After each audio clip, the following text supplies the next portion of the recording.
Welcome to the FCS Kickoff Show. I'm David Hashagen. He is the czar of the playbook, Emery Hunt.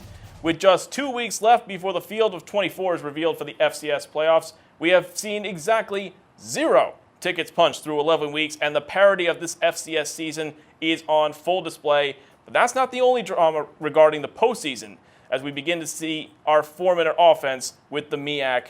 Shocking losses by Bethune-Cookman and A&T last week, and the question on everyone's mind is, does anyone want this thing? The question is, who's now the favorite with a 3-way tie, Bethune-Cookman, A&T, and South Carolina State all fighting it out? I think you have to look at South Carolina State as the favorite because Bethune-Cookman, as good as they are defensively, I have some questions about their offense. They still have to play the Florida Classic against FAMU. North Carolina A&T, they still have to play Bethune-Cookman. They have a big game this weekend, and that can go either way depending on, considering what I saw last week from North Carolina A&T and their offense. Defensively, I think they're there. South Carolina State has what you don't want to play.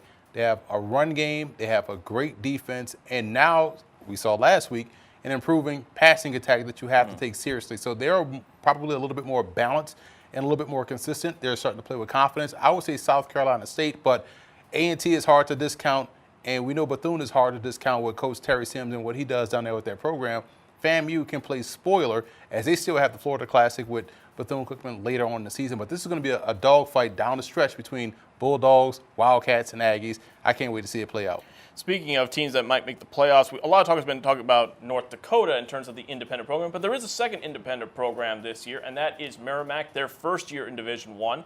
They're 4-5, 2 Division I wins, still playing a slightly D2 schedule as well. What have you seen from Merrimack so far this year in their first year at D1? Growth. I mean, you talk about a win against Delaware State and a win against Presbyterian. So they've won some football games, which is great. And like I've said before, their offensive line gives you a lot of confidence that they are ready to handle the rigors of Division I play. I think they're well built up front.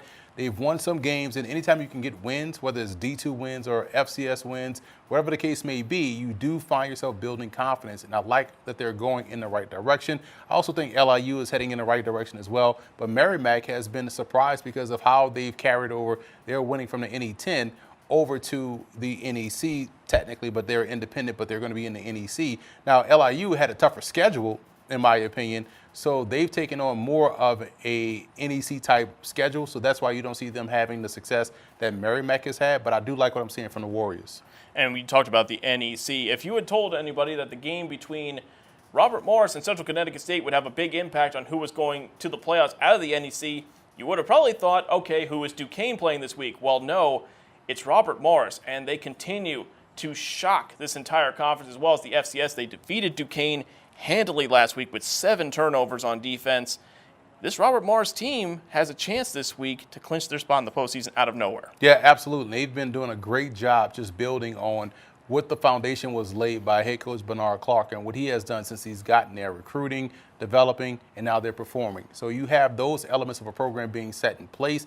That's what you like. That's what you like to see from any new coach coming in and giving him time to put his system in place, put his team in place, get the culture the way he wants it, and they're having that success on the back end. So I'm not surprised that they're doing it. I'm surprised that they're doing it this soon because Robert Morris a few years ago was literally the doormat of the NEC, and they're doing a great job in changing that mindset of them. They played the last playoff game was 2010, I believe, against North Dakota State. Yep. So they have a team that has had playoff opportunities, and now they're trying to get back to that. So if they don't get there this year, I think the future is definitely bright for the Colonials. It's the team that did not win a conference game in 2 years. Now they're on the brink of the FCS playoffs. And talking about head coaches, you mentioned Bernard Clark. Robert Morris has done a great job. Who are some other Coach of the Year candidates in the FCS? Because Sacramento State has been excellent. UT Martin's had a great year. Austin Peay now leads the OVC. They have a chance to go to their first ever postseason. Who are your top 3, give or take, for Coach of the Year candidates? I think you just named all those programs. You have to put all those coaches in the mix. I would have even tossed in Buddy Pugh for what he's done at South Carolina State. But when you look at what Willie Simmons has done in his second season at Florida A&M in conjunction with Bernard Clark, you got to give those guys a ton of credit. I think Clark, in my opinion, would be leading the clubhouse for underrated Coach of the Year candidates. I'd be interested to see who you think is probably the Coach of the Year. Because everyone's going to talk about North Dakota State, right. James Madison. Rightfully so. Coach Signetti has done a great job with that JMU program. So I get it. But some under the radar candidates, I like to toss Bernard Clark and Buddy Pugh in the mix. I think Sacramento State, what they've done as well. I mean, this is a team that was predicted 9th in both the media and the coaches poll in the Big Sky. They're now a top 10 team that's looking potentially, depending on how the rest of the season goes, as a top 8 seed in the postseason. An incredible job being done there. You've done some interviews, which you can see on footballgameplan.com with the coaching staff at Sacramento State. They've done an incredible job. I would definitely put that entire coaching staff, if you could, up for grabs for that award.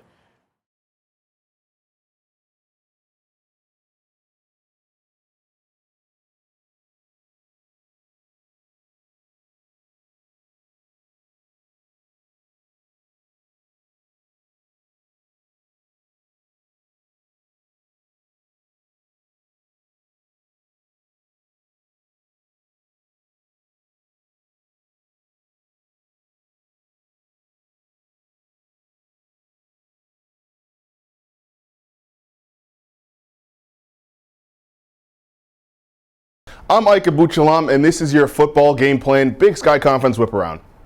As the season comes to a close with 2 games left, each football game has that much more meaning than the last. For Weber State and Montana, that couldn't be more true. For the Wildcats and the Grizzlies, Week 12 is shaping up to have the most important matchup to date. Number 3 ranked Weber State travels to Missoula to take on number 5 ranked Montana. Let's take a closer look into this matchup from a Grizzlies perspective. For Montana, their success starts under center, with redshirt senior quarterback Dalton Snead. A record setter at Montana, Snead is ranked number 12 on the school's all-time passing yards list with 4,742 yards to date. His 37 passing touchdowns also have him ranked 12th. He's also currently ranked 3rd in UM history in total offense per game with an average of 313 yards per game, and is also currently 3rd all-time in passing yards per game with 263. Already one of the best to ever suit up for the Grizz, the Scottsdale, Arizona native will need another performance for the ages if they're going to take down Weber State. He should be ready to go after missing the last 2 games with an ankle injury, but Snead has some potent weapons in his arsenal with wide receiver Samori Toure, who had 129 yards and a score last week, and running backs Nick Ostmo and Marcus Knight, who between them had 5 rushing touchdowns last week versus Idaho, to help him out on offense. Defensively, linebacker Dante Olson and safety Robbie Hauk are coming off strong showings last week versus Idaho, in which their unit only allowed 17 points and forced 4 turnovers, each accumulating over 10-plus stops. The defense can also get after the passer, with 5 different players accumulating 5 total sacks between them, led by defensive end Milton Mamula with 2 sacks and 2 tackles for losses. They'll have their work cut out for them versus Weber State, as the Wildcats offense scores nearly 37 points per game versus FCS opponents. In all 3 phases of the game, both Weber State and Montana are excellent, and this should make for an excellent watch this Saturday. The matchup is comparative to the LSU-Alabama matchup from last week in the FBS. 2 top 5 teams, 2 strong offenses, 2 opportunistic defenses, 1 great game. It's even kicking off in the same hour as last week's pivotal matchup. And just like the Tigers-Tide matchup, the winner of this game controls their destiny in the Big Sky. Get ready for the conference's game of the year. This has been your Big Sky Conference Whip Around. I'm Mike Abuchalam.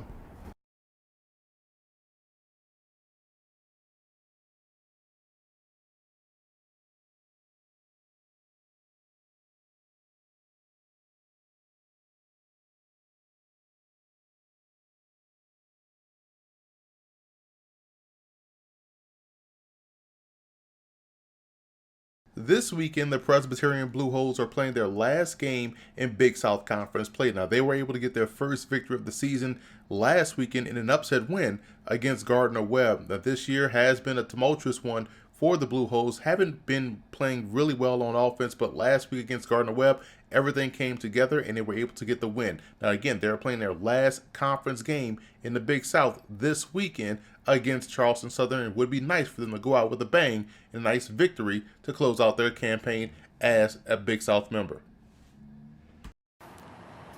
Emory, the Big Sky, is considered to be one of the strongest in FCS this year, and we got a pair of amazing games this week. Let's start with what should be a top 10 matchup, Weber taking on Montana. Huge implications in this one in terms of seeding. Yeah, I feel like Weber got pushed to the brink a little bit last week by North Dakota, and so they're going to be definitely challenged in this game against the Grizzlies. I love how athletic the Grizzlies are in the second level of their defense. Their linebacking core can run sideline to sideline.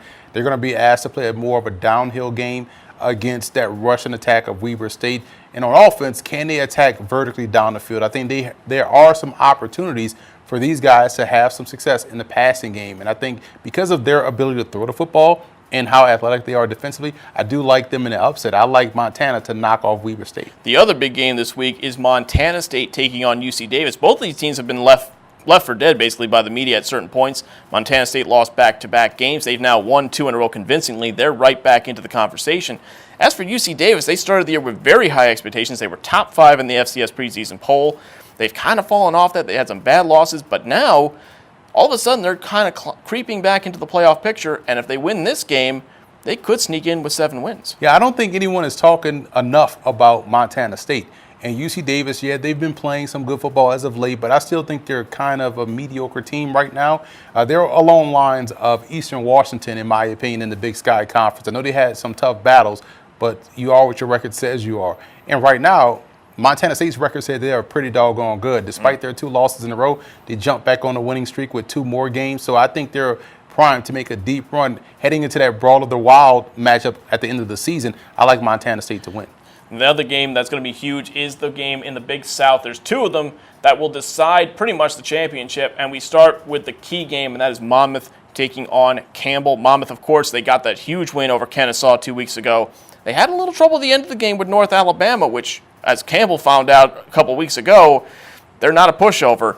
Monmouth's defense has to be better this week. They have to finish on the road, but if they win this game, they're going to the big dance. It's funny you brought that up because it's so true. North Alabama is the common denominator here, and we probably would have said, okay, this was the letdown game because they're coming off that big high of Kennesaw State.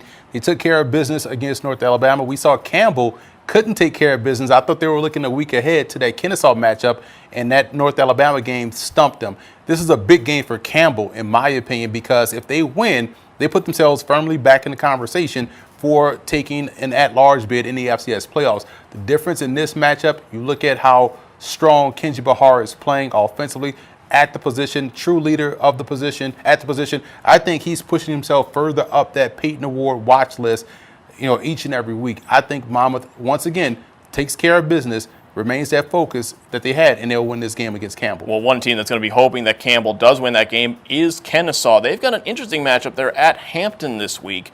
Kennesaw, the only chance they really have of winning the Big South title and potentially getting in as a second team out of the Big South is if Campbell gets the win and they take care of business. They're going to have some challenges, though, with Hampton. Yeah, because DeAndre Francois is one of the better quarterbacks in the FCS. The issue is that they turn the ball over at a high clip, whether it's fumbles or an interception or 2 or 3.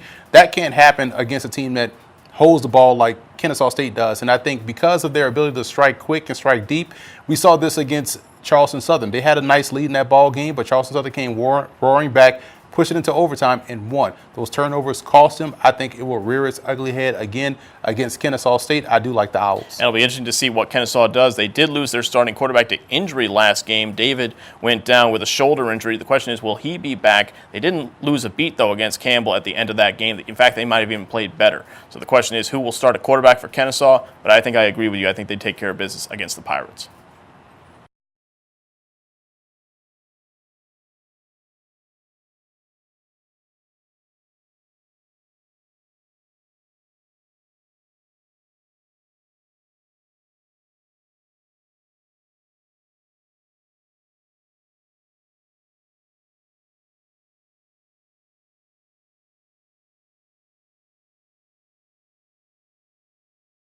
Don't look now, but the Albany Great Danes still have an outside shot or a great chance to get an FCS playoff at large bid, considering how they can finish the rest of the season. This upcoming weekend, they got New Hampshire, and the following week, they travel to Stony Brook to take on the Seawolves. Now, this is a football team in Albany that does a great job offensively, but they're going to need their defense to tighten up and get some of these close wins, because when you look at their resume, they only have that one quality win, in my opinion, and that's against Towson, where they won 38-21. So they're going to need to win games against New Hampshire and against Stony Brook to punch their ticket, in my opinion, to the FCS playoffs.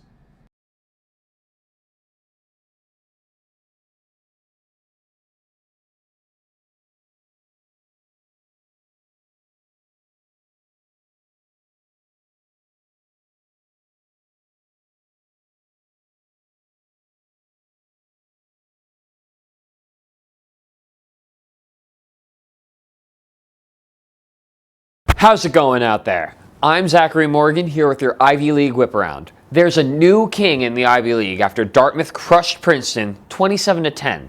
The win puts the number 11 ranked Big Green in prime position to claim the Ivy League throne and avenges their only loss from last season. Now, if Dartmouth can win out against Cornell and Brown, the title is theirs. Simple enough.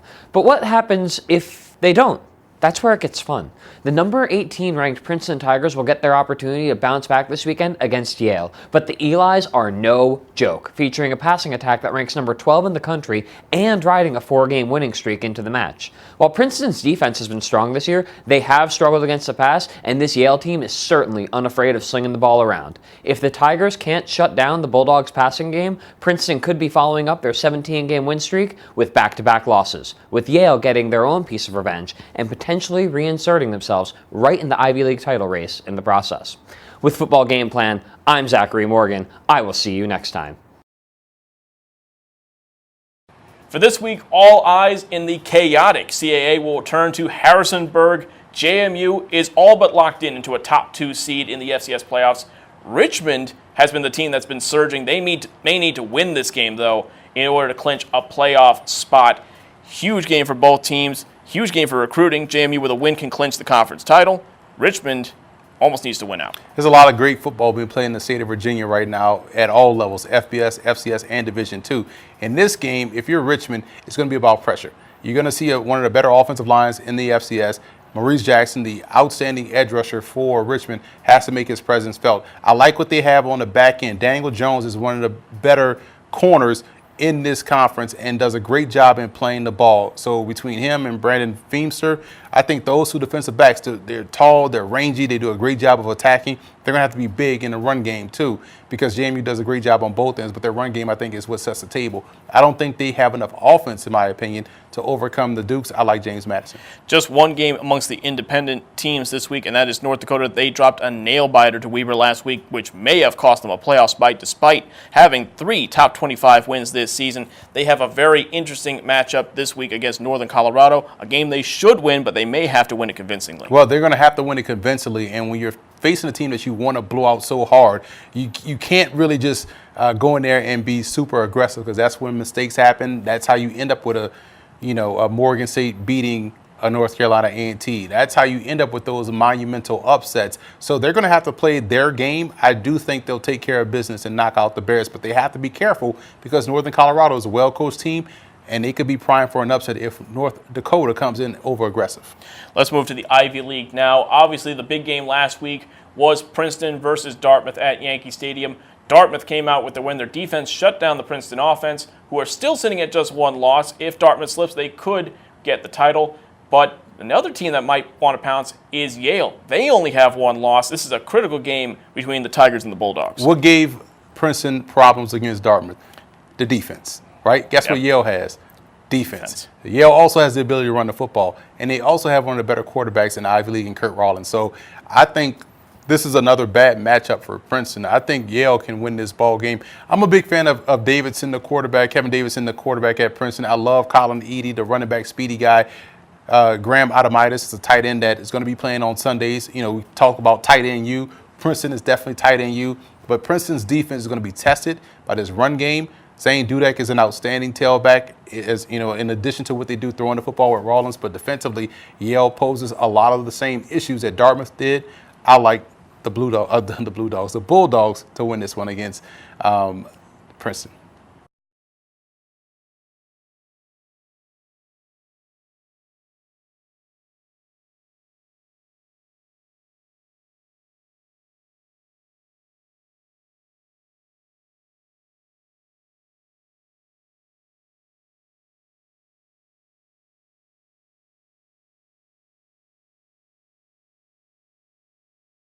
Usually at this point of the season, we're busy filling out our playoff brackets, making predictions, and looking forward to the Celebration Bowl.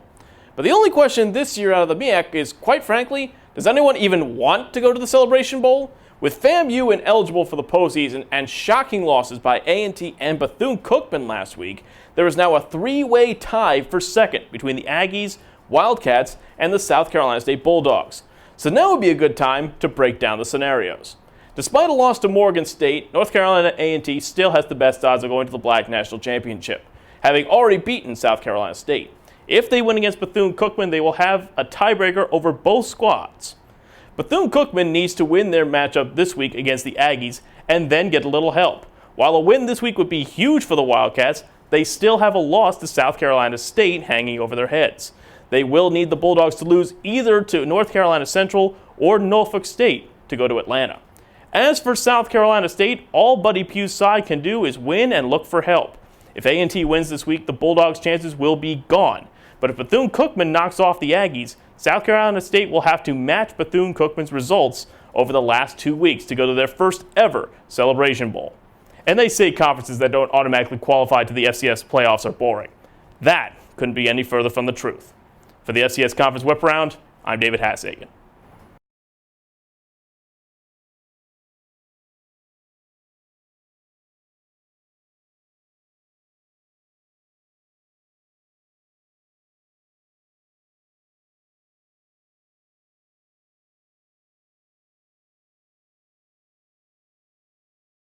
You want to talk about resumes for the playoffs, you have to talk about the Southern Illinois Salukis. They already have an FBS win against UMass, but they've won 4 straight games against Youngstown State, South Dakota State, Indiana State, and Missouri State. And they have a critical game this weekend against Western Illinois. If they're able to knock off the Leathernecks, they get 7 D1 wins on their resume before heading or playing host to North Dakota State on November the 24th. Now, that'll be a huge game. If they're able to get that win, that's a game that you could definitely say, okay, they punched their ticket to the FCS playoffs. But even with 7 D1 wins, Southern Illinois is playing some great football right now, and their resume, I think, is definitely worthy of postseason play.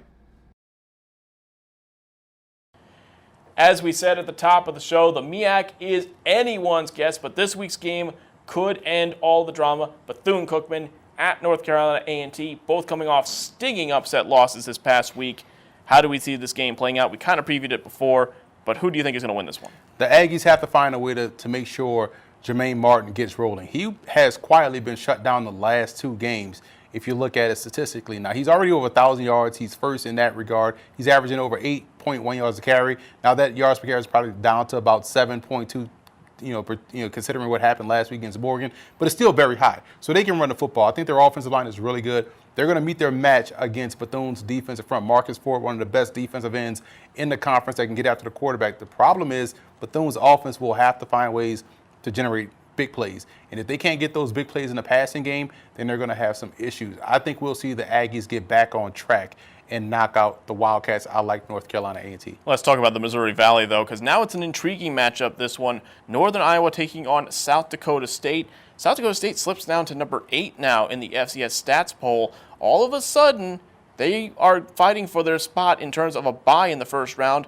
Northern Iowa quietly going about their business. Yeah, very quietly going about their business. And we know South Dakota State is dealing with a couple of injuries. So you don't want to be too harsh on the Jackrabbits. They're still a very good team, especially on the defensive side of the ball. But no one is talking about Northern Iowa like no one is talking about Montana State. I think the Panthers have been playing consistent football all season long. I think they get this win, a huge win in the Missouri Valley against South Dakota State. I like UNI to knock off the Jackrabbits.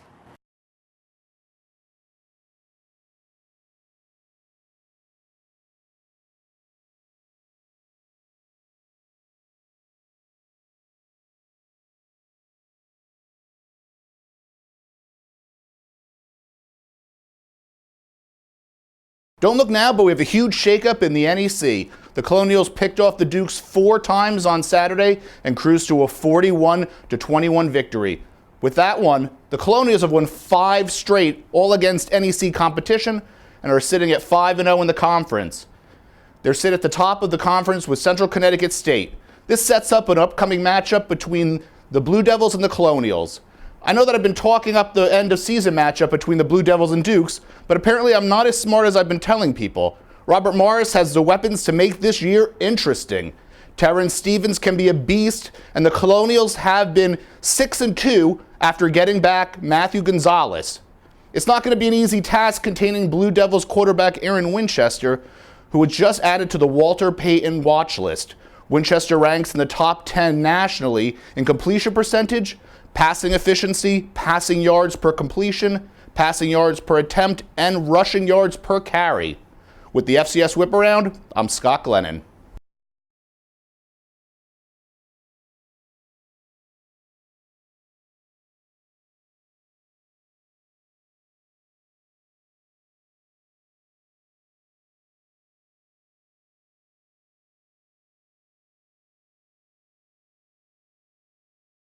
Jennifer Mariwaika here with your OVC Whip Around. This week is all about the dethroning of the Skyhawks of UT Martin. It was the game they needed to seal the deal, and now it's just a little more exciting. In one of the biggest games in program history, homecoming and a battle to stay atop the Ohio Valley Conference, Austin Peay State University's football team showed up in a big way, holding UT Martin's offense to minus 25 rushing yards as they claimed a 38-24 win in the season's penultimate home game. While this was a game that was slow to start for the Governors, who lost a fumble and punted in their first two drives, their defense was their driving force. It was this defense that forced UT Martin into their third punt of the day. Towards the end of the first quarter, Peay's offense got fired up, securing the first down with 50 seconds left in the first, which was then followed by their first touchdown run of the game. Leading the game with 7-0, it was Austin Peay's Cordell Jackson's 7th pick of the season that fueled the Governors' offense. Along with Kentel Williams' 67-yard touchdown and led by Mark Hudspeth, the Governors ended the first half with a lead of 17-3. The second half was no different, with the momentum gained by the Governors' offense. Led by Smith, the Govs' defense held UT Martin to minus 25 yards on the ground, recorded a program record-tying 6 sacks and 9 tackles for loss.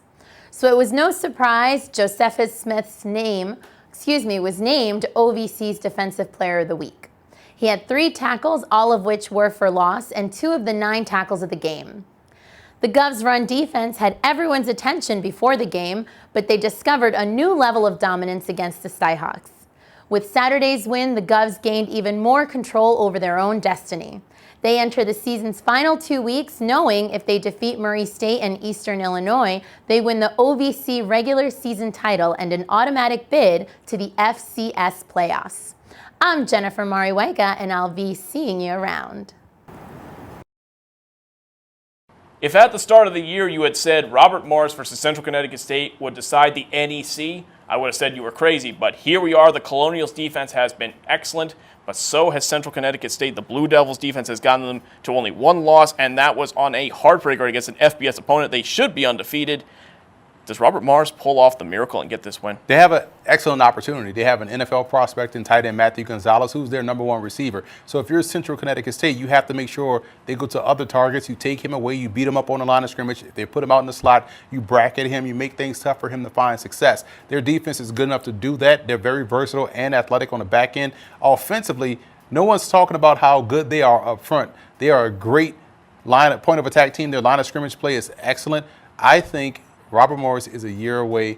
I like Central Connecticut State to win this one and move on to punch their ticket to the playoffs. Emory shattering the glass slipper of Robert Morris. As for the OVC, Austin Peay controls its own destiny for its first ever FCS playoff appearance. They are the only team in the OVC that has never made it to the postseason. They travel to Murray State this week. They can't look past this game. I feel like we hadn't talked about Murray State all season long, and quietly Murray State is in that Tennessee Tech role where they're playing spoiler. They're playing good football, and it's just not consistent, but one week they're good, next week they're a little bit down, but they are a bugaboo. They have a chance to play the fly in the ointment. And so with all of that being said, Austin Peay I don't think goes in and loses this ball game to the Racers.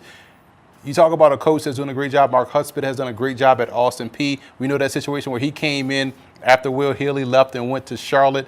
So it's a unique situation, but you have to like the fact that he has come in, built on that foundation that was already laid, and added some more of his own flavor to it.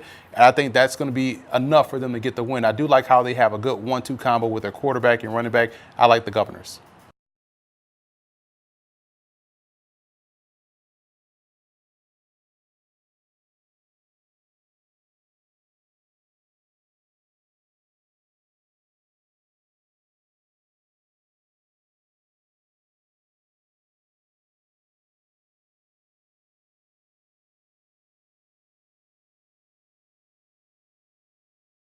What is up, Patriot League fans? I'm Scott Schertzen, and here we go with 2 weeks left in the regular season. So, 2 weeks ago, I talked about Lehigh controlling their own destiny at the top of the division. Lehigh lost to Holy Cross. Last week, I talked about Holy Cross controlling their own destiny at the top of the division. Holy Cross lost to Lafayette. This week, I'm talking about Lafayette controlling their own destiny at the top of the division. Is it me? Am I cursing the division leaders late in the season? Let's find out. So, with 2 games to go in the season, Lafayette is 3-7 overall this season. But being 3-1 in division with the win over Holy Cross last week, thanks in part to 5 Leopard turnovers, the 2 teams are tied at 3-1, with Lafayette holding the tiebreaker.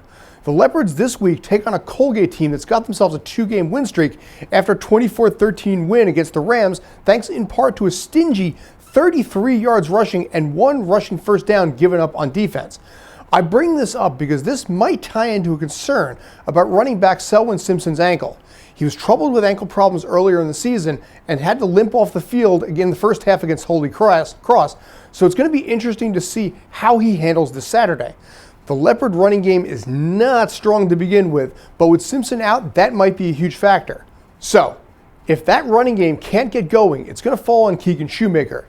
Yes, he leads the Patriot League in average passing yards per game with 230, and yes, he's second in TDs this season with 14, but he also leads the Leopards in rushing yards and rushing attempts, and all season, that has been a lot of offensive eggs in one basket for me to be personally comfortable with. So, back to my previous point, I'm curious how Simpson's ankle is going to hold up and how that's going to affect the dynamic of the Leopard offense. Final game of the season will be against Lehigh, who currently sits in 3rd place at 3-2 and as of now has a shot at the division. But I plan to cover that game in more detail starting next week. So, previous point, am I cursing the team at the top?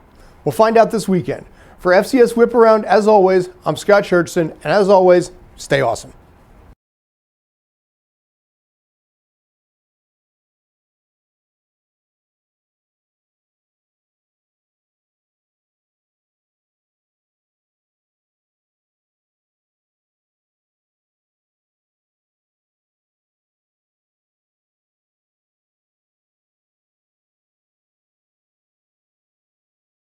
I'm Alex Marinoni with your Week 12 Pioneer League Whip Around.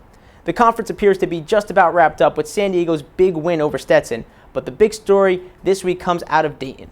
Now, you may have noticed throughout the season that I've been praising the play of Dayton tight end Adam Troutman all year, as week after week he has put together some impressive games. During the preseason, Troutman was put on the Senior Bowl watch list as a candidate for the prominent All-Star game. Well, as the season has been unfolding, Senior Bowl Executive Director Jim Nagy personally handed Troutman the invitation at practice last Wednesday. This invitation will be the first Senior Bowl invite to a Dayton player since running back Gary Cosens back in 1972. Throughout Troutman's career, he has become the Dayton leader in receptions of 165, touchdowns of 30, and is also the single-season records of touchdowns of 13 and touchdowns in a game with 4, and he still has 2 games left to go. Troutman is just 2 catches away from the Dayton single-season tight end record of 59 and 10 catches from the overall record. Currently, he sits as the #1 tight end in all of FCS in receptions, yards per catch, and touchdowns. The electrical engineering major from Elk Rapids, Michigan, actually came to Dayton as a quarterback, but like many college student athletes, converted to tight end and has been the best move he could have made. Having the quarterback mentality as a tight end ends up being a very useful trait, which explains why him and quarterback Jack Cook have had so much chemistry. Thinking like a quarterback, Troutman has a good feel for understanding what defenses are trying to do, finding soft spots in the zone. Because of this move, he went from a potential college quarterback to a potential NFL tight end. Accepting the invitation to the Senior Bowl is a big deal, as it allows the entire country and hundreds of NFL, CFL, XFL, among other scouts to get a first-hand look at your skill level. Playing in the Pioneer League, it's obviously not a league that garners a lot of attention nationally, that sees a very small sample of players continue to play football on a professional level. Getting the invite to the Senior Bowl, however, gives players like Troutman, who have put up monster numbers in a smaller conference, that opportunity. Over the years, the Senior Bowl has found players from many different levels of football and has helped some players not only get on the NFL radar, but onto some draft boards. Adam Troutman doesn't just have a chance to get on the radar, but could be seeing his name called come draft day. For the Pioneer League, I'm Alex Marinoni. Last week, the Patriot League was thrown to the wind with Holy Cross and Lehigh both losing. Now Lafayette is in control behind their freshman quarterback, Keegan Shoemaker. They've got an interesting opponent this week, though. They are home with Colgate. Can Lafayette hold serve? They can, but Colgate has won 2 straight games. Their defense is starting to come alive, and we are now starting to talk about Nick Diaco, who threw a touchdown pass last week, also had one as a receiver. He's a tight end, and so they're putting him in the backfield to getting him more involved. I love what I'm seeing from Nick Diaco and then the creativity from that Colgate offense.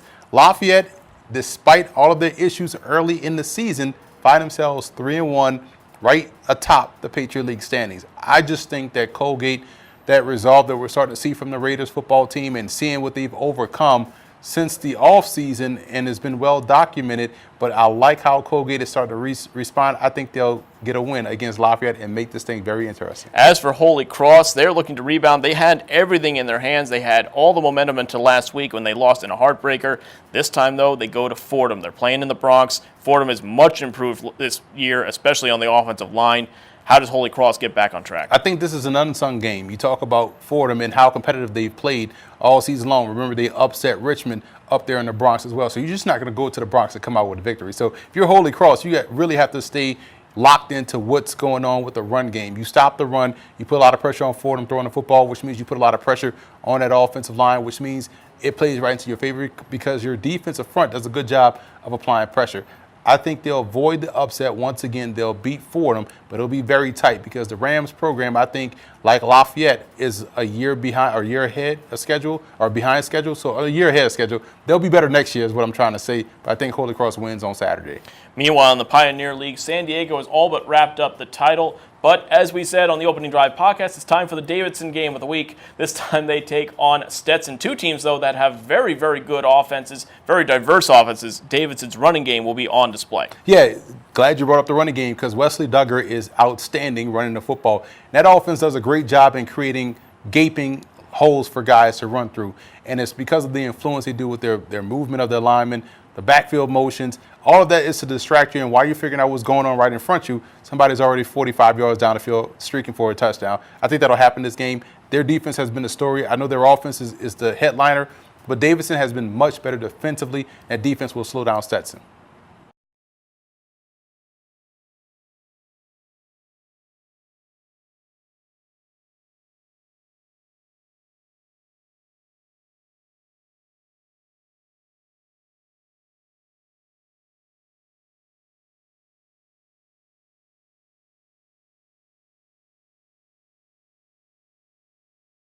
Troy Anthony with your football game plan whip around for the Southern Conference. With only 2 weeks left in the regular season, these award races are heating up. Let's take a look at who from the SoCon are currently on these watch lists. The Walton Payton Award goes to the most outstanding offensive player of the year. The SoCon has 3 players on the list right now. Tyree Adams, quarterback of Western Carolina, is killing it for them. He has a 68.6 completion percentage, 1,389 passing yards so far, 10 passing touchdowns to 5 interceptions, and 388 rushing yards with 5 touchdowns. Bryce Nanelli out of Chattanooga is a wide receiver. He has 47 receptions right now, 571 yards, and 4 touchdowns. Alex Ramsey, the running back out of VMI, is killing it right now in the running game. 1,200 yards on the ground with 22 touchdowns. Currently second in the FCS in total rushing yards and first in total touchdowns. He also had 41 catches with 291 yards so far on the season. Let's move forward with the Buck Buchanan Award. Now this award is given to the most outstanding defensive player in the FCS. The SoCon has 4 players on this list right now. Willie Eubanks III is a linebacker from the Citadel. He currently has 92 total tackles with 7 tackles for loss and 2 sacks. Adrian Hope is a linebacker from Furman. He has 26 total tackles, 7 tackles for loss, and 5.5 sacks. Nazir Player is a DN from ETSU. He has 37 total tackles, 9 tackles for loss, and 3.5 sacks. And Artavius Smith is a defensive back from ETSU. He's killing it right now as well. 4 interceptions, 4 pass breakups, and as a DB has 77 total tackles. The Jerry Rice Award goes to the most outstanding freshman in the FCS. And the SoCon has one of those freshmen listed. Aylin Ford, the running back from Chattanooga, has over 1,080 yards rushing, 9 touchdowns, and 5 catches for 32 yards. This is going to do it for this edition of the Football Game Plan Southern Conference Whip Around. Troy Anthony, wishing all of these players the best of luck the rest of the way. Bring one home for the SoCon.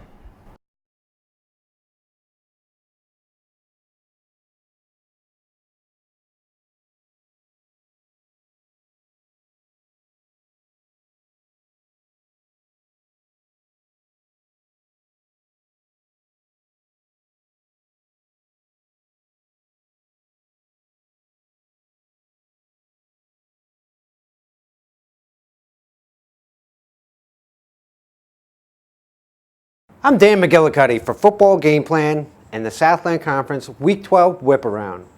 We're near the end of the regular season, and it's a dogfight, folks. 4 teams tied for first at 5-2 with 2 games left. Southeastern Louisiana's convincing shutout win over the Central Arkansas Bears caused this logjam for first place. Had Incarnate Word won against Stephen F. Austin, it would be a 5-way tie. It is imperative to finish first as an automatic FCS playoff berth awaits the winner of the conference. Selection Sunday is November 24th, a little over a week away. 24 teams will battle for the championship. 10 will be automatic conference winners, leaving 14 spots open for the selection committee. The problem for the conference is their history in the FCS playoffs. Last year they were 1-2 in the first round. The year before they only placed 1 team and they lost in round 1. And in 2016 they placed 1 team who went 1-1. If the top conference teams win this week, Thursday, November 21st may be the pivotal game of the year. It'll pit 24th ranked Nichols Colonels at the 23rd ranked Southeastern Louisiana Lions.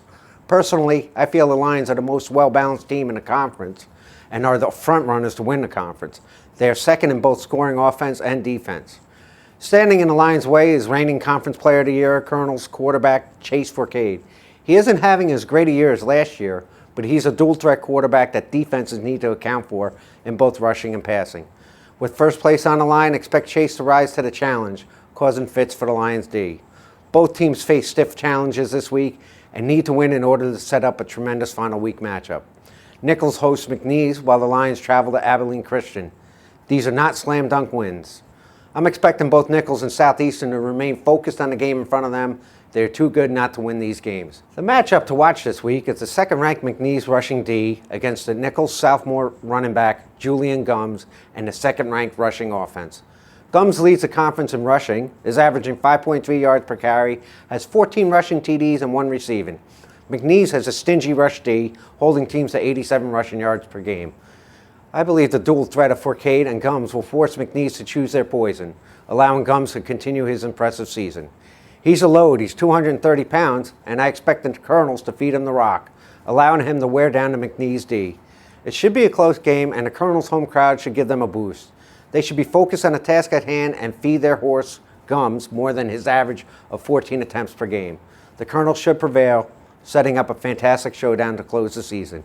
Nichols 24, McNeese 20. That's a wrap on Week 12 for Football Game Plan. I'm Dan McGillicuddy. Enjoy the games, everyone. Another key game besides the Stats FCS game of the week in the SoCon involves the Citadel, who has an impressive resume but needs to keep winning. They face Chattanooga this week. Everybody seems to have forgotten about the Mocs. They were a preseason dark horse candidate to be a postseason team, but now it's the Citadel with an FBS win. How can they get the job done? Their option attack. You talk about the Citadel, you talk about their option, you talk about their defense. I think the Citadel has played consistent football all season long. Yeah, they had a couple of losses, but it's hard to beat an FBS opponent when you're a triple option team, and no one has done it more, in my opinion, than the Citadel. Beating South Carolina a couple years ago, now beating Georgia Tech. I think they do a great job of understanding who they are and playing to their strengths. And I think playing to that strength, I think defensively will be a problem for Chattanooga. I like the Citadel. Meanwhile, everyone seems to have forgotten about the Southland Conference, but now it's a four-way tie at the top of the standings. Just on the outside looking in is McNeese. They travel to Nichols this week, one of several crucial games, but let's talk about this one. Does McNeese have what it takes to pull off an upset here? They always have what it takes because you're recruiting in the state of Louisiana. There are no bad football teams in Louisiana at any level of football. All these FCS teams are really good. They're competitive. They're talented. So with that being said, you look at who can win offensively. How much can you trust McNeese offense? That's been the most inconsistent part of their season all 2019. But you look at Nichols and how they've played offensively, you can trust them a little bit more. You could also trust their defense. Sully Leach is one of the best defensive linemen in the country. Should be, on that Buck Buchanan watch list. I think he's one of the better defensive linemen we've seen at that program in quite some time. I know they just had the guy from Last Chance U just leave that program last year and had a stint with the Raiders, but Sully Leach has been a foundation player, and I think he'll be a reason why they win. I like Nichols. Coach Tim Rebo has done a great job with that program, and bringing back the pride of the Colonel program, they'll win versus McNeese.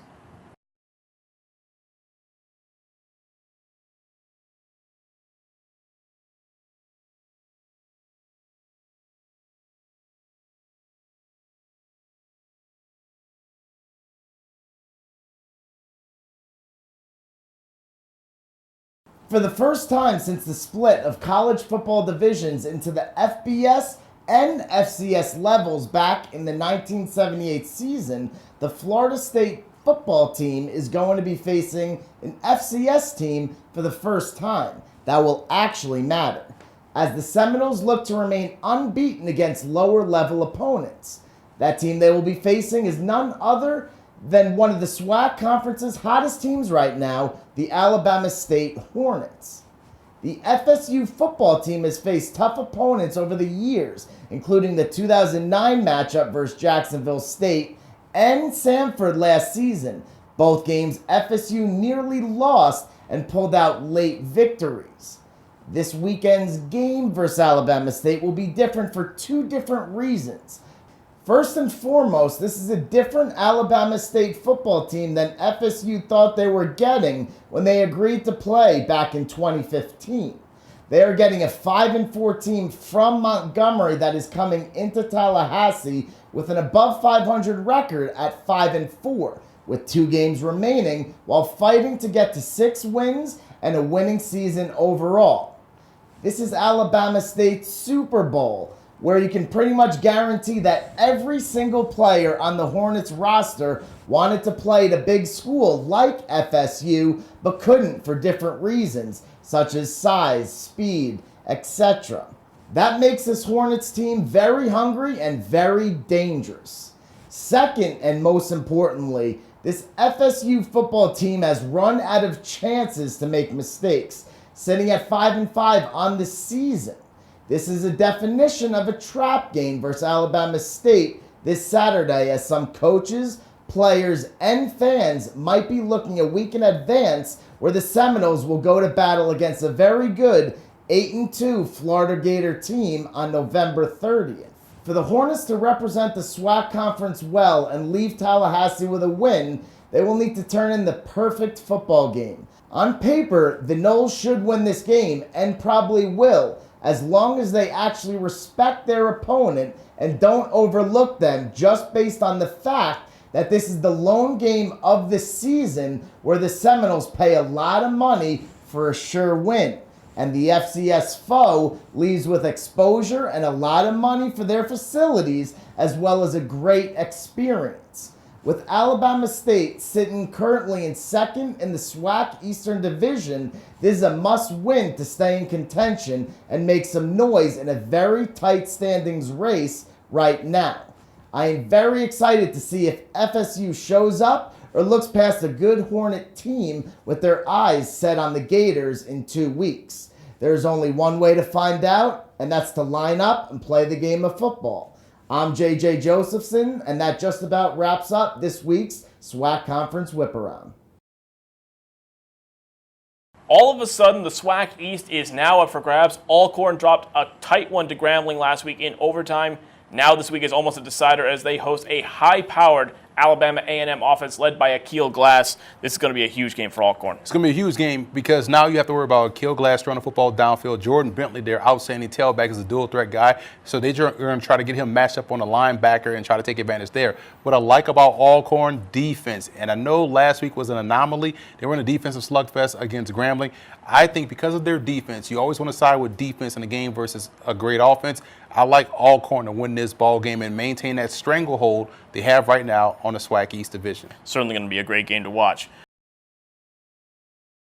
Welcome back, folks. Now it's time for the Stats FCS Game of the Week. The SoCon has been anything but dull this year, and this week will be critical in determining who the automatic bid will come down to, and it should be between Furman and Wofford. The Terrys have been the class of this conference for the past few years and have recovered nicely after an 0-2 start. As for Furman, the Paladins haven't been without their slip-ups of their own. 2 FBS losses and a loss to a playoff at-large contender in the Citadel. Emery, what are the keys to victory between these two squads? Expect a lot of running. Well, you talk about Furman. Let's start with that team, and you talk about the Paladins and what they bring to the table. You spoke of the running game. They do a great job up front in dominating the line of scrimmage, and they can run the football. I don't think their passing game should be, just pushed to the side because they can also operate well off play action. They get you sucked in on that run game, and they can have success. So I always say dance with the person you brought to the party. That kind of can go for both teams. Wofford has been their running game. Furman has been their running game. So now you focus on the defense. Who can get the key stops? Which defense can maybe take a little bit of a chance? How much do you trust your secondary? Do you trust your secondary to handle one-on-one opportunities? I think if you're Furman, you definitely can do so. And so you can be a little bit more aggressive in going after that option game because you can trust your corners one-on-one on those guys on the outside. If that's the case, then you have to like their chances to play a more aggressive game in this matchup against Wofford. Wofford is no slouch. Their defense, I still believe, is criminally underrated. I still think they're assignment sound defense based off what they do offensively. I like Furman to win this game. I think they are the more complete team, more so than Wofford. I think this will be a huge match. It won't be an indictment on Wofford and what they can or can't do. It's just a affirmation of how good Furman is, or confirmation of how good Furman is, and it will find it out at the end of this game. I do like the Paladins. I agree because Wofford, the biggest thing with shutting down a strength is who can recover and play the other side of the ball. Wofford runs an option offense. They're not used to throwing the football, whereas Furman, they're more comfortable moving in that direction. I do think Wofford and Furman are both going to be in the playoff picture by the time we get done with these last 2 weeks, but it's going to be interesting to see how Wofford can adjust to this Paladin defense and how they shut down the running game. That will do it for the FCS Kickoff Show. Don't forget, folks, to listen in on SoundCloud and iTunes to the FCS Opening Drive podcast, where we break down all 13 conferences every week and give you some key games to look for. For Emery Hunt, the czar of the playbook, I'm David Hassagen. Thanks for watching.